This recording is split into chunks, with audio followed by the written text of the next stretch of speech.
할렐루야. 2월 7일 토요일 새벽 기도를 시작하겠습니다. 사도신경으로 우리의 신앙을 고백합니다. 나는 전능하신 아버지 하나님 천지의 창조주를 믿습니다. 나는 그의 유일하신 아들 우리 주 예수 그리스도를 믿습니다. 그는 성령으로 잉태되어 동정녀 마리아에게서 나시고 본디오 빌라도에게 고난을 받아 십자가에 못 박혀 죽으시고 장사된 지 사흘 만에 죽은 자 가운데서 다시 살아나셨으며 하늘에 오르시어 전능하신 아버지 하나님 우편에 앉아 계시다가 거기로부터 살아있는 자와 죽은 자를 심판하러 오십니다. 나는 성령을 믿으며 거룩한 공교회와 성도의 교제와 죄를 용서받는 것과 몸의 부활과 영생을 믿습니다. 아멘. 찬송가 546장 찬양하시겠습니다. 찬송가 546장입니다.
신약성경 마태복음 11장 1절부터 6절까지 말씀입니다.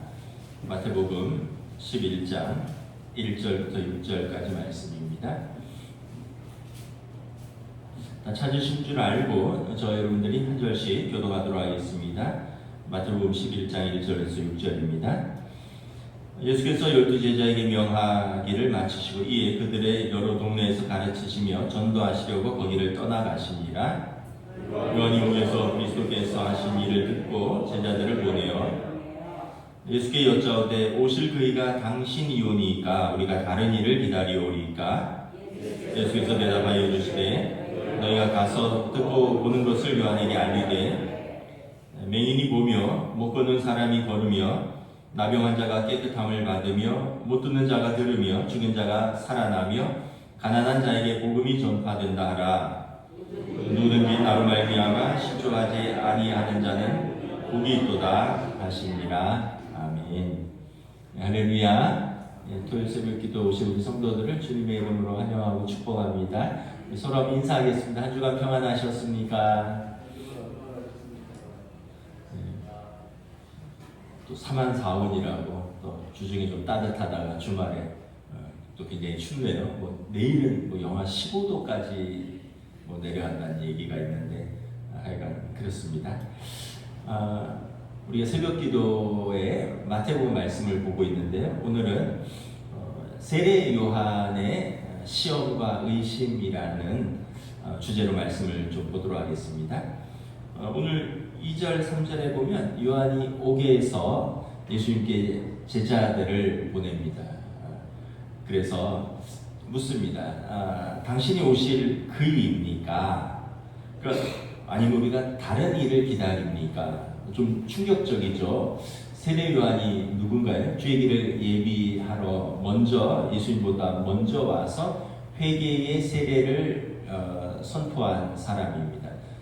말라기에 보면 이제 아버지의 마음을 가지고 자녀를 아버지께로 돌이키게 하려는 예수님에 앞서서 오는 그 선지자입니다. 11절에 보면 예수님께서 여자가 낳은 자 중에 세례 요한보다 큰 이가 일어남이 없도다 라고 말할 정도로 예수님께서 인정하신 구약과 신약에서 가장 큰 선지자 중에 한 명입니다. 또 마태복음 4장에 보면 예수님께서 공생애를 시작하시기에 앞서서 세례 요한에게 세례를 받죠. 요단강에서. 그러면서 하늘에서 소리가 나서 이르되 이는 내 사랑하는 자여 내 기뻐하는 아들이라.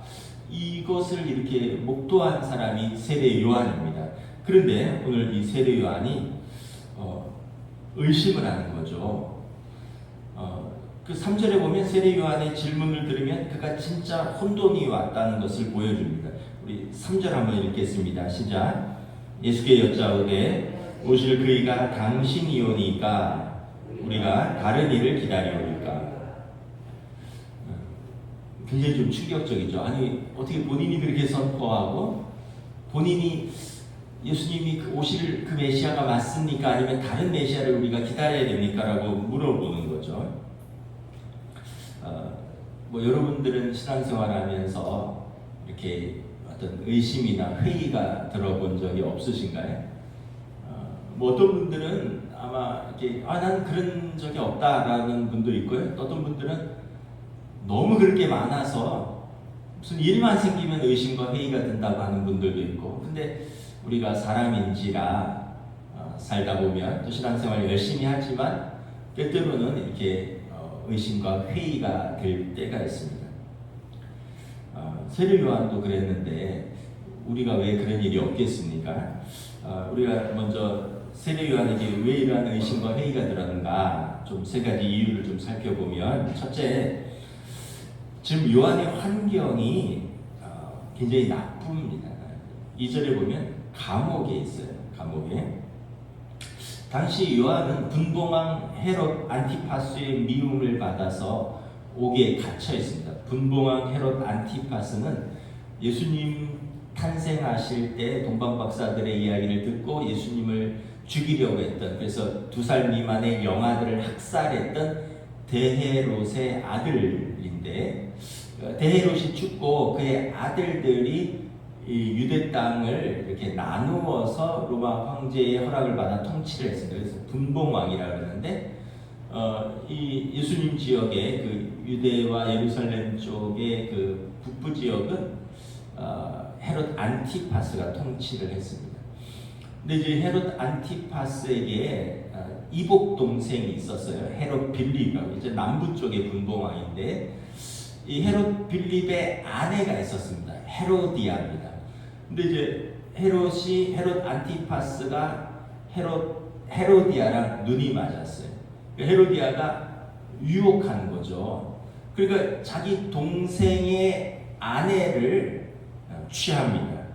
그리고 자기 부인 아레나는 친정으로 쫓아보내요. 그래서 이제 세례요한이 이걸 책망한 것이죠. 이거 이복 형이 더 큰 세력이 있었고 권력이 있었기 때문에 동생의 아내 빌립인 아내의 그 헤로디아를 빼앗아서 결혼을 한 것입니다. 그리고 자기 아내는 친정으로 쫓아보냈고 이걸 세례요한이 꾸짖었죠. 그 여자를 취하는 것이 옳지 않다. 불의를 행하지 말아라. 이 일로 인해서 세례요한이 헤롯 안티파스의 미움을 받아서 감옥에 갇혔고요. 그리고 헤롯의 생일 때 그 헤로디아의 딸 그 관계에 의해서 이제 마태복음 14장에 보면 목이 이렇게 참수당하는 그런 비극을 겪게 됩니다. 지금 세례요한의 환경이 최악입니다. 캄캄하고 습기 차고 춥고 메맣고 먹을 것이 제대로 공급되지 않는 감옥에 갇혔습니다. 왕의 미움을 받았기 때문에 풀려날 기약도 없고요. 뭐 몇 달째 갇혀 있는지도 모르겠습니다. 환경이 굉장히 열악하고 그러다 보니까 몸과 마음이 연약해져 있고 어려울 때 사단이 우리를 공격하며 우리의 믿음을 흔든다는 것입니다. 세례 요한도 좀 생각을 많이 했겠죠. 야, 내가 하나님의 명령을 따라서 메시아의 오심을 선포했던 선지자인데 고작 내 죽음이 이런 것인가, 나의 마지막이 이런 것인가, 이런 여러 가지 복잡한 생각들이 있었을 거예요. 내가 뭐 사치를 했나, 내가 명예를 구했냐, 그런데 이 결과가 뭐냐라는 거죠. 우리도 그렇습니다. 이제 우리 환경이 나빠질 때 우리가 시험 들기 쉬울 때입니다. 우리가 뭐 믿음이 없어서라기보다는 우리 환경이 나빠지면 그 환경이 우리의 감정을 흔듭니다. 환경이 우리의 믿음을 흔들어요. 뭐 청년들 같은 경우는 아유 내가 뭐 주일날 그렇게 찬양도 열심히 하고 봉사도 열심히 하고 뭐 나름대로 열심히 신앙생활을 했는데 왜 이렇게 취직이 안 되냐 뭐 이런 낙심이 올 때도 있고요. 또 우리 어른들도 마찬가지죠. 내가 새벽 기도하고 주일 성수하면서 봉사하고 헌신하고 정직한 11조를 하고 평일에 퇴근하고 피곤한데 그 시간을 쪼개서 성경 공부도 하는데 우리 애들은 왜 이렇게 안 풀리냐, 뭐 남편은 왜 직장에서 명퇴를 당하느냐, 나는 늘 몸이 이렇게 안 좋으냐, 이런 어떤 그 외부적인 시험이 들면 우리의 믿음이 흔들릴 때가 있어요. 하나님이 살아계신데 왜 이렇게 하나님의 자녀가 이렇게 힘드냐, 삶이 낙심하고 절망하고 회의에 빠질 때가 있습니다. 근데 여러분 성경에 보면 뭐 성경뿐만 아니라 우리 현실에서도 보면요, 사실 이 우리의 어떤 삶의 문제와 어려움은 항상 있는 것입니다. 단지 사단이 그때 우리의 믿음을 틈타서 우리를 시험하고 흔드는 것이지, 여러분 이것은 일상으로 일어나는 우리의 삶의 일들입니다. 그래서 우리가 항상 기억해야 됩니다. 깨어 있어야 된다. 어려울 때일수록 내가 깨어서 기도하고 내 믿음을 지켜야 된다. 이게 이제 훈련이 안 돼 있으면 어려운 일만 생기면 맨날 믿음이 흔들려요.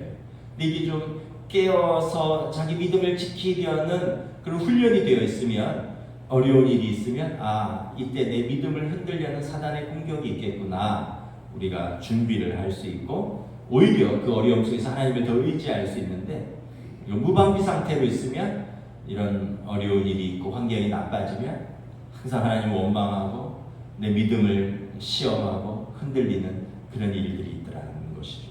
그래서 여러분 깨어 기도하며 환경의 어려움보다 그 안에 계신 하나님의 뜻을 바라볼 수 있도록 노력해야 됩니다. 두 번째, 요한이 감옥에 있다라는 것은 그가 고립되어 있다라는 증거입니다. 여러분 감옥은 단절의 장소죠. 가족도 만날 수 없고 뭐 친구도 만날 수 없고 사회생활도 할 수 없고 직장을 다닐 수도 없고 교회 갈 수도 없고 그냥 고립되어 있는 거예요. 어떤 그 공간에 고립되어 있습니다. 여러분 고립되어 있고 단절되어 있으면 모든 면에서 건강해지기 어렵습니다. 육체가 고립되어 있고 정신이 고립되어 있고 영혼이 고립되어 있으면 건강해지기 어렵습니다. 요즘 사회적으로 문제가 되는 어떤 현상 중에 하나가 그 방에서 안 나오는 사람들이 있다면서요. 그리고 일본에서부터 시작이 됐는데 우리나라에도 뭐 좀 한번 TV에서 다루는 것을 봤습니다. 뭐 청소년 때부터 아니면 뭐 대학에 실패하거나 아니면 대학에서 직장을 실패하거나 무슨 시험을 준비하는데 계속 실패하고 이제 안 나오고, 그래서 어떤 사람을 봤는데 집에 엄마랑 사는데 자기 방에서 안 나오더라고요. 그래서 엄마가 밥을 차려놓고 외출하면 나와서 밥을 먹고 싹 들어가고, 그래서 엄마가 얘 밥 먹으라고 밥 차려놓고 피해 주더라고요. 이게 이제 그런 어떤 사회적 병리 현상이 있더라고요. 여러분 우리가 고립되지 않도록 우리가 주의해야 됩니다. 환경이 어렵고 상황이 어려운데 어려울수록 자기를 이렇게 고립시키면 안 되죠. 어려울수록 이렇게 더 오픈을 해야 됩니다. 가족들에게 도움을 요청하고 또 영적인 가족인 우리 성도들끼리 영적인 교제를 나눠야 되고, 어렵기 때문에 위축돼서 가족에게도 말 안 하고 자기 방에서 안 나오고 또 교회도 신앙생활도 안 나오고 신앙생활을 해도 혼자서 하고 이러면 영적인 고립이 일어나고 영적인 건강이 해친다는 것입니다. 그래서 여러분 우리가 건강한 삶을 유지하는 것이 중요합니다. 건강한 가정생활을 해야 되고요. 건강한 사회생활을 해야 되고요. 건강한 대인관계를 해야 되고요. 건강한 신앙생활을 해야 됩니다. 이 건강하다는 것은 우리가 홀로 산다는 게 아니라 상호 교류하고 또 서로 영향을 주고 영향을 받으면서 신앙생활도 하나님과 나와의 관계이지만 하나님께서 내게 붙여주신 사람들과의 관계 속에서 여러분 건강하게 신앙생활을 해야 되는 거죠. 그래서 우리가 항상 자신의 건강을 위해서, 육체적 건강을 위해서, 몸이 아프면 예배도 못 나오잖아요. 건강하게 마음을 관리해야 됩니다. 신앙생활은 마음을 잘 지키는 것입니다. 하나님의 말씀으로 우리 마음을 잘 지키는 거예요. 기도로 우리의 마음을 잘 지키는 거예요.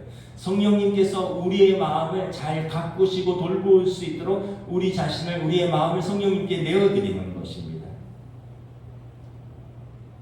그래서 여러분 혹시 건강하지 못한 어떤 영적인 고립, 어떤 나쁜 습관, 어떤 영적인 게으름, 또 관계의 단절, 이런 곳에 스스로 빠져들지 않도록 여러분 우리가 항상 깨어서 자기 자신의 건강을 돌봐야 되는 거죠.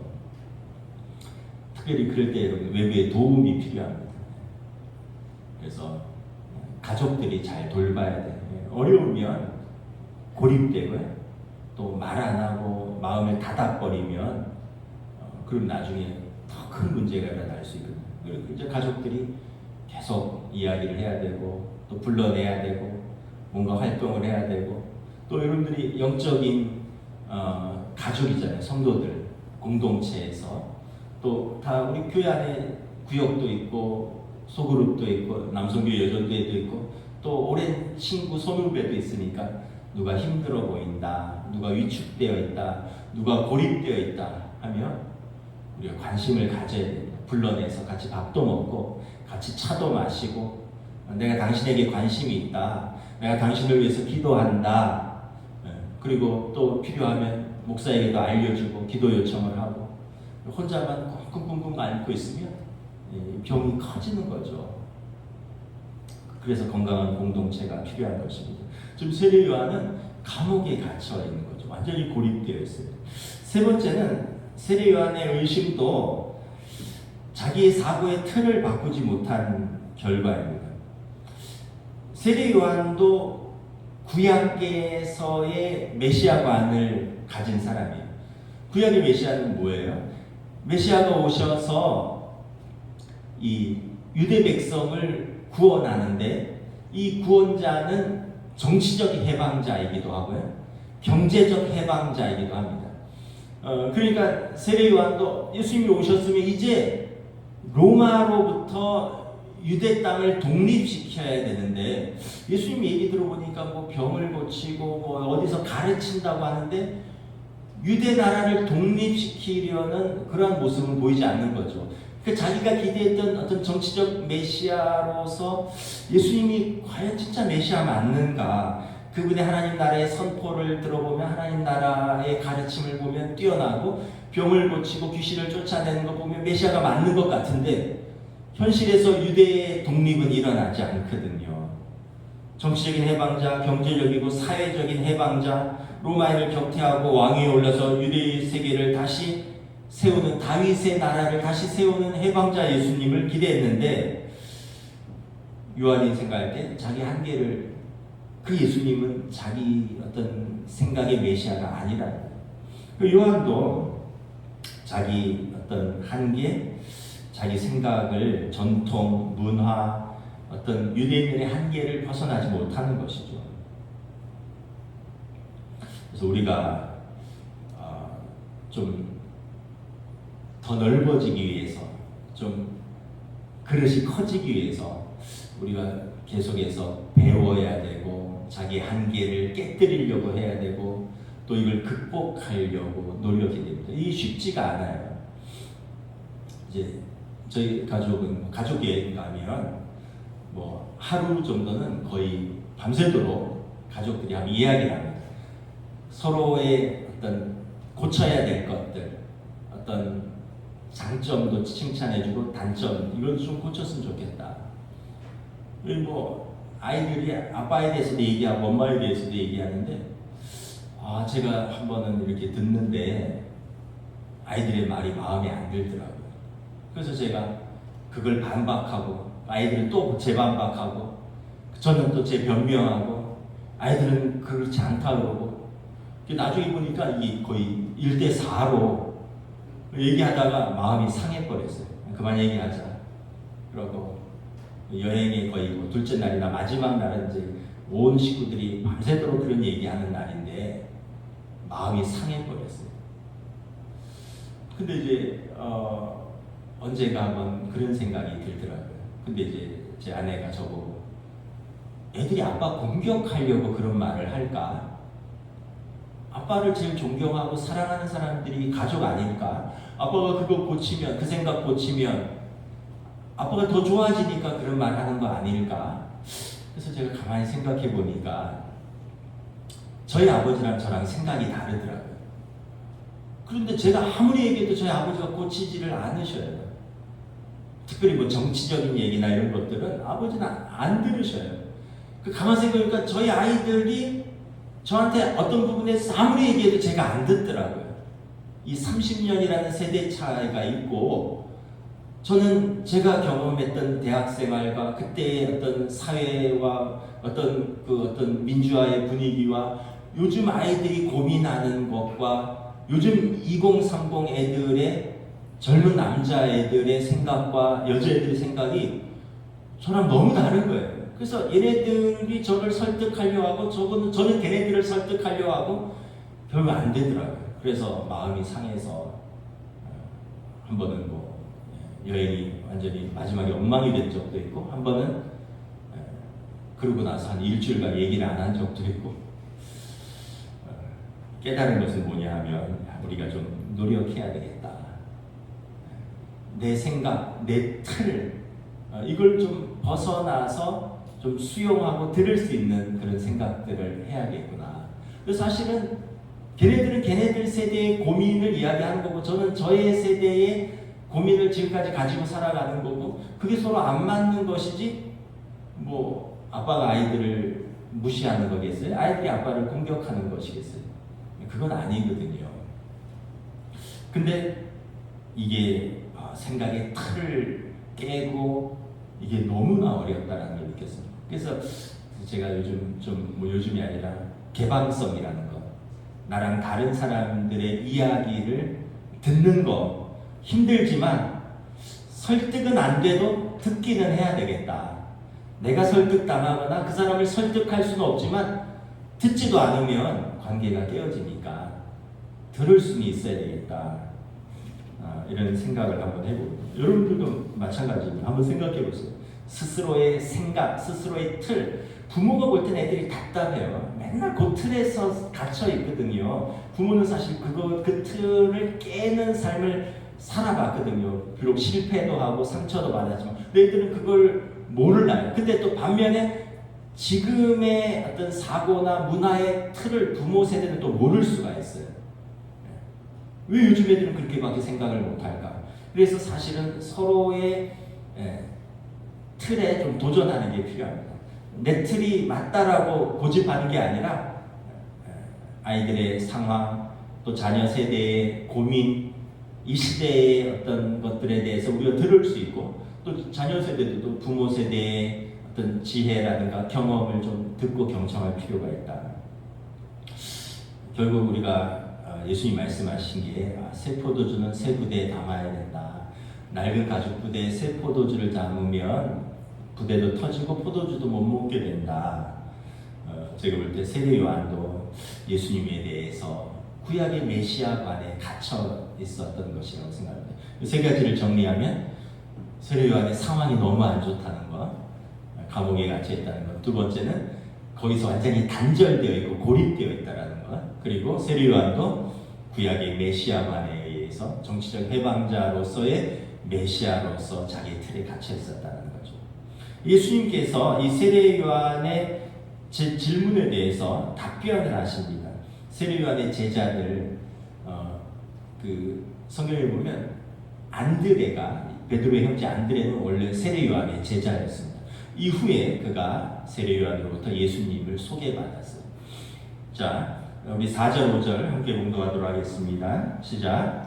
예수께서 대답하여 이르시되 너희가 가서 듣고 보는 것을 요한에게 알리되 맹인이 보며 못 걷는 사람이 걸으며 나병 자가 깨끗함을 받으며 못 듣는 자가 들으며 죽은 자가 살아나며 가난한 자에게 복음이 전파된다 하라.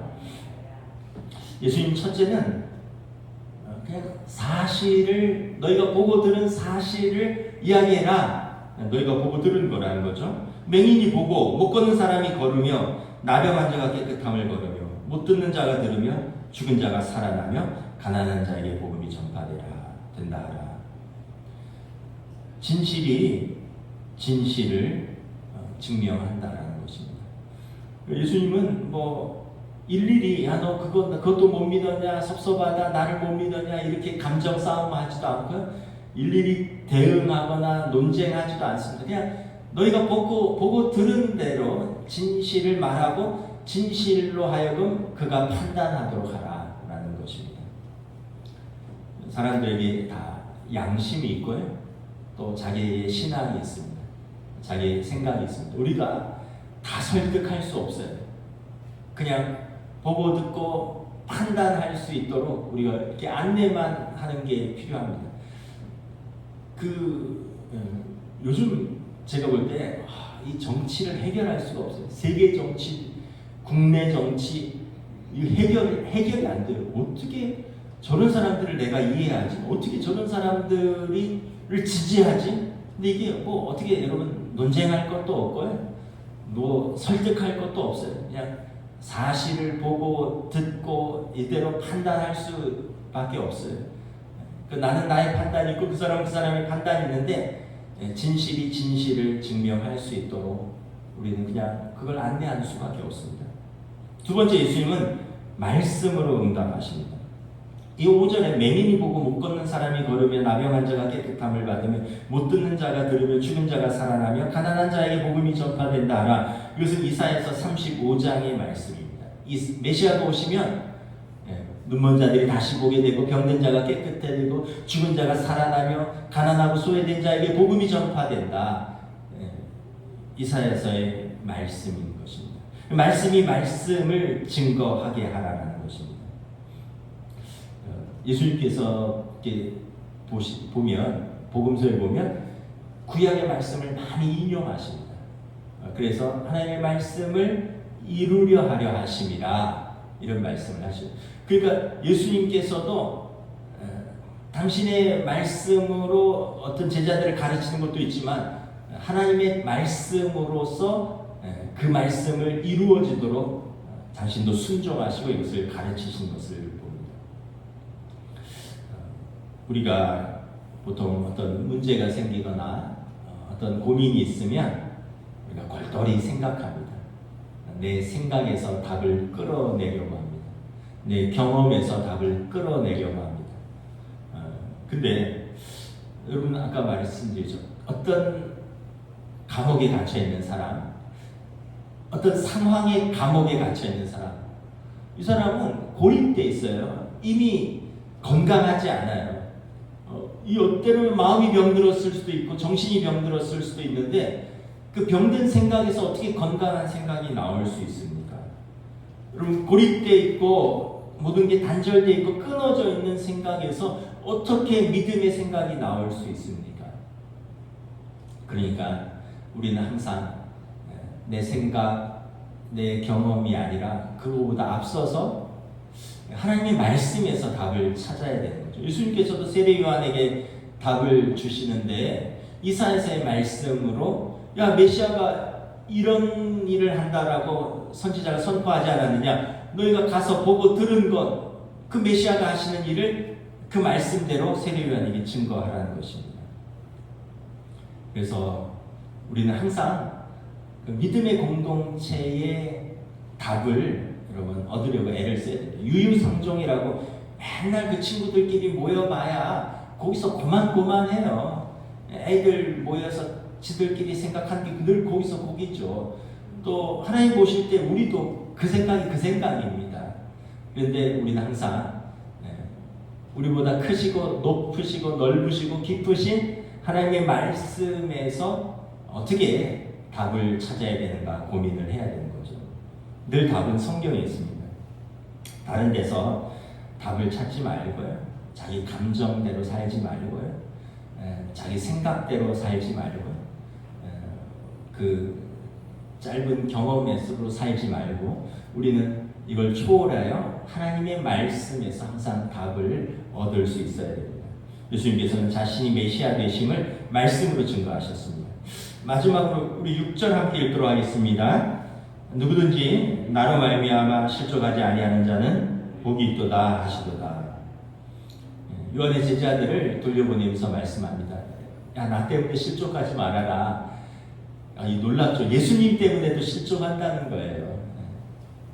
너희가 생각하는 내가 아니라고 실족하지 말아라. 너희가 생각하는 메시아가 아니라고 실족하지 말아라. 너희가 생각하는 답이 아니라고 실족하지 말아라. 하나님의 뜻이 있고 성경이 말씀하신 그 메시아가 나를 증거하는 것이다. 너희 생각 때문에 실족하지 말아라라는 겁니다. 그리고 우리가 서로 한번 잘 생각해야 됩니다. 실족을 많이 해요. 보면 성도들 서로 때문에 실족합니다. 누구 때문에 실족하고 또 성도들은 목사 때문에 실족합니다. 목사님 때문에 실망했다고 실족하고 또 목사도 또 성도들 때문에 실망하고 실족까지는 아니지만 낙심될 때가 있어요. 근데 여러분 뭐 오늘 본문에 보면 예수님 때문에도 실족하지 말라 그러잖아요. 사람 때문에 실족하지 마시고 교회 때문에 실족하지 마시고 목사 때문에 실족하지 마시고 옆에 사람 때문에 실족하지 마시고 오늘 뭐라 그랬어요? 실족하지 아니하는 자는 복이 있도다. 항상 우리 삶에 시험이 있고요. 위기가 있고 어려움이 있고요. 우리를 실족하는 일들은 항상 살면서 넘쳐납니다. 그래서 제가 좋아하는 말씀 중에 심지가 견고한 자는 주께서 평강에 평강으로 지키시니라. 그래서 심지를 견고히 가지고 우리가 서면 하나님께서 우리를 평강에 평강으로 지키시는 것이죠. 오늘 세례 요한도 보면 참 실족했구나. 세례 요한도 힘들었구나. 우리 같은 사람이 왜 안 힘들고 왜 회의가 없고 왜 실족하지 않겠습니까? 오늘 다시 한번 말씀을 보면서 우리의 생각을 뛰어넘는 하나님의 말씀을 붙들어야 되는구나. 우리는 항상 하나님의 언약을 붙들어야 되는구나. 그리고 항상 우리는 건강한 공동체, 가족의 돌봄, 영적 공동체, 영적 가족인 성도들 간의 돌봄 속에서, 공동체 속에서 우리가 고립되지 말고 믿음으로 항상 헤쳐나가야 되는구나. 우리가 이 믿음을 가지고 여러분 올 한해도 우리 승리하시기를 주님의 이름으로 축복합니다. 기도하겠습니다. 하나님의 은혜를 감사합니다.